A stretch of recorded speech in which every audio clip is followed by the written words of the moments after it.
Toda vez que eu me empenho para superar um defeito meu, eu estou trabalhando por mim. E porque estou trabalhando por mim, faço brilhar o amor que está em mim. Onde existe uma criatura, lá está o amor do Criador. São Francisco de Assis compreendeu isso com tanta profundidade que ele começou a perceber o amor em si, até nas plantas, nos animais. Em todas as realidades, Francisco de Assis percebia o amor em si, o amor de Deus. Muito mais ainda, quando ele começou a encontrar os leprosos que ficavam fora da cidade de Assis, ficavam fora do muro, que as cidades medievais eram muradas, justamente para não serem invadidas, não serem saqueadas pelos inimigos. Então os leprosos ficavam do lado de fora desses muros. Francisco, depois com Clara e com todos os seus amigos, foram para fora dos muros de Assis para buscar aqueles que estavam negados nessa dignidade. Tamanha era a comoção do coração deles em relação à percepção do amor de Deus na vida do outro. Então, uma criatura que é amada por Deus precisa ser amada por mim também. O amor em mim me move na direção do amor ao outro. Mas antes é uma experiência pessoal de amor. É o amor por mim que me dá condições de amar o outro. Porque nós erramos muito na nossa vida amorosa, na nossa vida sentimental, justamente porque a gente quer dar ao outro aquilo que a gente ainda não se ofereceu. Como é que eu posso dar amor ao outro se eu ainda não me dei amor? Como é que eu posso cuidar de alguém se eu ainda não cuidei de mim? Como é que eu vou oferecer confiança ao outro se eu ainda não confio em mim? Se eu ainda não arregimentei dentro de mim essa confiança que me dá condições de lidar de maneira madura com o outro. Então, minha gente, se eu não trato esse amor por mim, no meu dia a dia, no próprio reconhecimento do amor de Deus em mim, eu me recordando diariamente que eu sou um território sagrado, que eu não posso ser banalizado, que o outro não tem o direito de vir saquear as minhas riquezas. Então é este amor por nós que vai fortalecendo essa nossa imunidade para que a gente tenha condições de viver relacionamentos mais maduros, mais duradouros, mais saudáveis e que estabelecem confiança. É por isso que quando nós anunciamos o Evangelho, a primeira coisa que nós precisamos falar para as pessoas é sobre o amor de Deus. Se você pegar uma estrutura querigmática, que é de primeiro anúncio, se você pegar uma pregação que queira ser querigmática, qual que é o primeiro passo dessa pregação?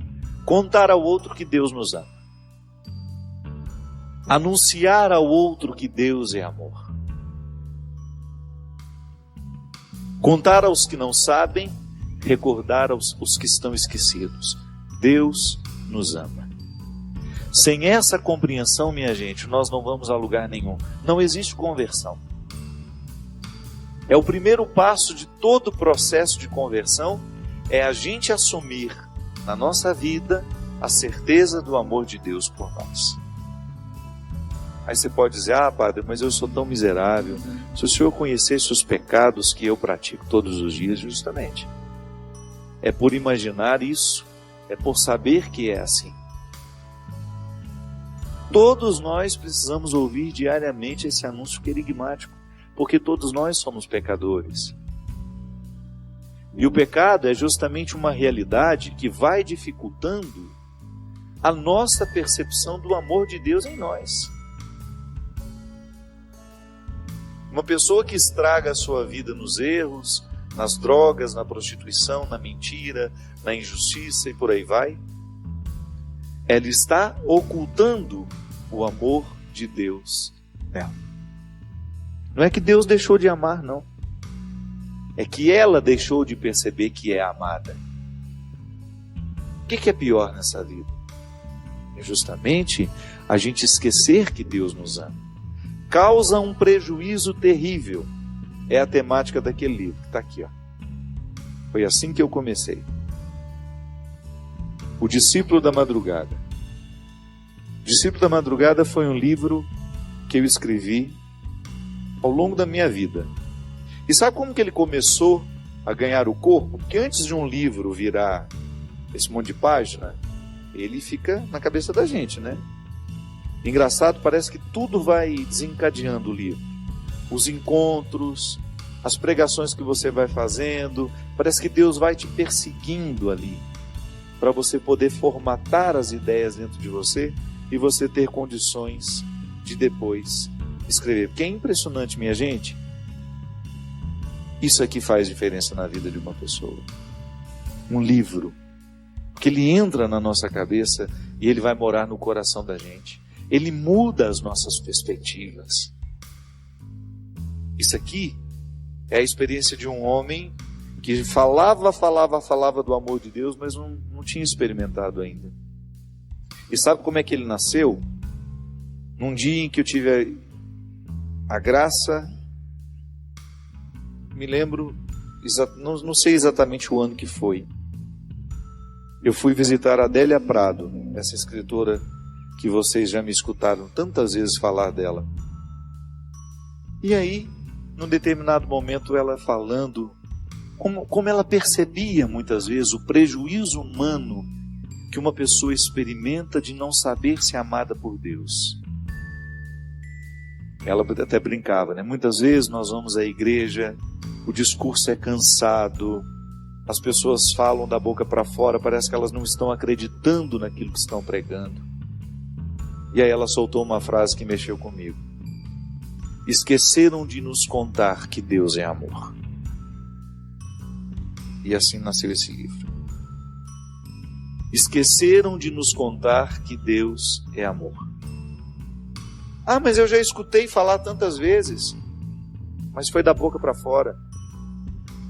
Quando a Adélia fala, esqueceram de nos contar, ela não está falando desse discurso da boca para fora, não, que nós fazemos o tempo todo. Esqueceram de nos contar com a vida. Esqueceram de nos contar com os exemplos. Sim, porque quando nós não recolhemos o outro que precisa de nós, nós não estamos contando a ele que Deus é amor. Não adianta eu passar e dizer a ele, Deus ama você, meu irmão, mas não estendo a mão, não faço alguma coisa por ele. E muitos de nós somos esse discípulo da madrugada que precisa fazer esse itinerário de superação. Todos nós precisamos fazer a travessia desse discípulo da madrugada, que num determinado momento da vida escutou Jesus falando das bem-aventuranças, e o seu coração foi plenamente iluminado por aquela palavra. Porque o discípulo da madrugada é um homem religioso que descobre no meio do caminho que não é religioso coisa nenhuma. Só está vivendo as hipocrisias da fé. E a melhor maneira, minha gente, que nós temos de recrutar pessoas é a gente tendo coragem de dizer a elas que nós temos hipocrisias religiosas, sim. Aí eles percebem que nós estamos lidando com a verdade.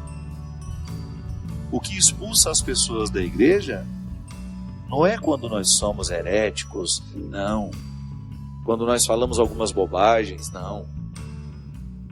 O que expulsa os outros da igreja é quando nós não somos capazes de testemunhar a nossa fé com as atitudes.